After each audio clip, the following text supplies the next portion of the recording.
Some chilies have 20, 40, 600 plus ingredients. This one has 10, because 10 is all you need. You suck at cooking, yeah, you totally suck.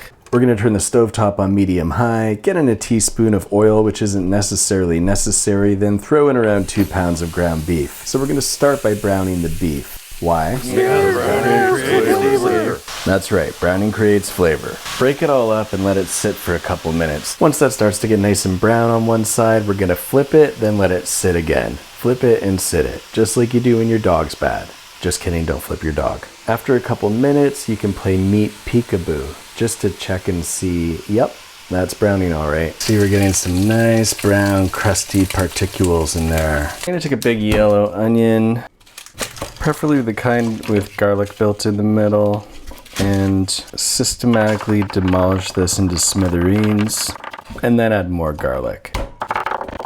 Coat the bottom with a little bit of olive oil. Throw in the smithereens. I'm gonna cook these till they just start to brown. What I'm gonna do is add in a little more olive sauce. Get both the built-in and independent garlic in there for just a couple minutes. Now I'm going to spoon our brown beef into there. I'm gonna add in 1 teaspoon of salt. I'm just gonna break that beef up a little bit more. We're gonna take a can of crushed tomatoes. If you can't find Power Stone crushed tomatoes, you can just give it a Power Stone tap before you open it. You can also play the washboard.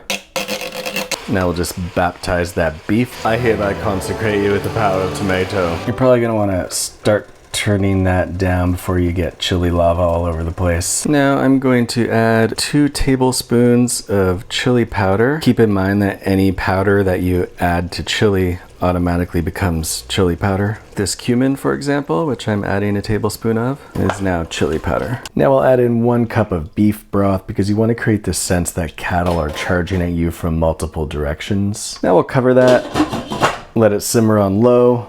There's a bit of a debate in the chili world over whether or not you're supposed to include beans, and I can honestly say after doing a lot of research on this, who gives a fuck? If you like beans in chili, put beans in chili. If you don't like beans in chili, but you dislike someone who also doesn't like beans in chili more than you dislike beans in chili, put beans in chili. So we'll open up a can of these chatty bastards.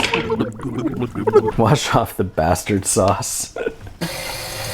Oh no, did you see the rag touch that bean? Ooh.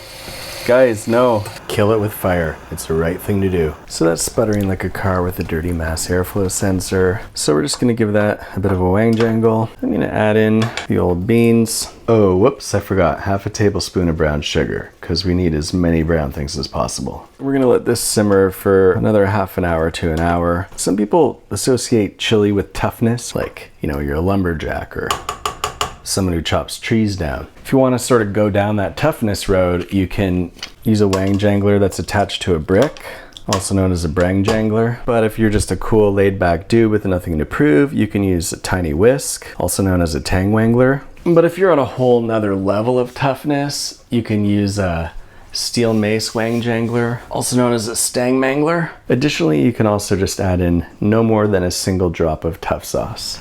Ooh, let's be careful. And we'll just wang tangle that up. 0% labs. Toppings. Who needs them? I do. Shredded cheddar, sour cream, scallion, chopped tomato, cilantro, tortilla chips, wood chips, everything in a special place forever. It's like you're building a meal on top of the chili. It's almost as if the chili becomes the most flavorful rice you could ever possibly imagine. That's a damn good chili.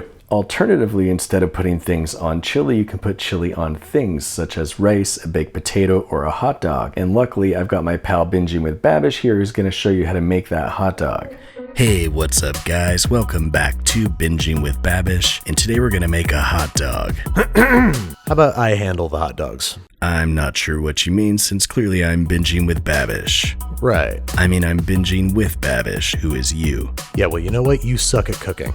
Ouch, that hurt me right in the feelings. You know what, man? That was totally uncalled for. I'm sorry, under a lot of stress recently. Thank you very much for making the chili. Still hurts, but you're welcome. Anyway, head on over to Binging with Babish to see how he handles that hot dog. And by the way, we both have cookbooks out, which you can get in stores or online. His totally awesome cookbook has a ton of great recipes by someone who knows what he's actually doing. And both books are great if you like looking at words, reading pictures, rustling paper, lighting things on fire, or even reading. Here's a link to the chili dog, and links to both books are below. BWB out.